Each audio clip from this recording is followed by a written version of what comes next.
విధి నిర్వహణలో అధికారులు నిర్లక్ష్యం చేస్తే చర్యలు తప్పవని బోధన్ ఎమ్మెల్యే సుదర్శన్ రెడ్డి హెచ్చరించారు.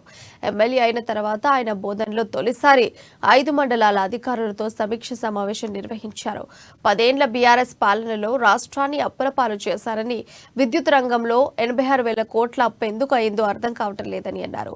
ఆర్థిక స్థితిగతులు సరిగ్గా లేకున్నా కాంగ్రెస్ పార్టీ ఇచ్చిన 6 గ్యారంటీలు అమలు చేసే తీరుతామని స్పష్టం చేశారు.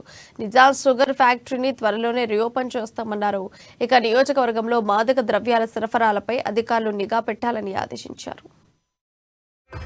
86 లక్షలకు పెట్టి 86,000కు పెట్టేసి కోళ్లు తెచ్చుకొని కోళ్లకు కూడా డబ్బులు ఇవ్వకుండా, అదే విధంగా కనీసం హెల్త్ లో కూడా హాస్పిటల్స్ కూడా డబ్బులు ఇవ్వకుండా, విద్యార్థులకు ఫీజెస్ కూడా ఇవ్వకుండా, ప్రైవేట్ స్కూల్స్ కానీ కాలేజీలకు కానీ ఎక్కడ చూసినా డ్యూస్ పెట్టి బాకీలు పెట్టి అవన్నీ రేపు తీయడానికి ఎంత ఇబ్బందులైనా, ఏదైతే మేము ప్రామిస్ చేసినామో కాంగ్రెస్ పార్టీ 6 గ్యారంటీని తప్పనిసరిగా ఆ 6 గ్యారంటీ ఇస్తాం.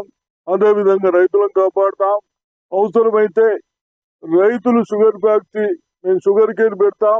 షుగర్ ఫ్యాక్టరీ స్టార్ట్ చేయమంటే షుగర్ ఫ్యాక్టరీ కూడా ఈ పుణ్యాత్ములు దరిద్రులు నడిసే ఫ్యాక్టరీని 100 రోజుల్లో నేను ప్రభుత్వం టేక్ ఓవర్ చేస్తామని చెప్పి, ప్రభుత్వం టేక్ ఓవర్ చేయకుండా వాళ్ళకి నడవనీయకుండా 500 కోట్ల పైన దానికి బాకీలు అయిపోయాయి, ఇంట్రెస్ట్ సహా.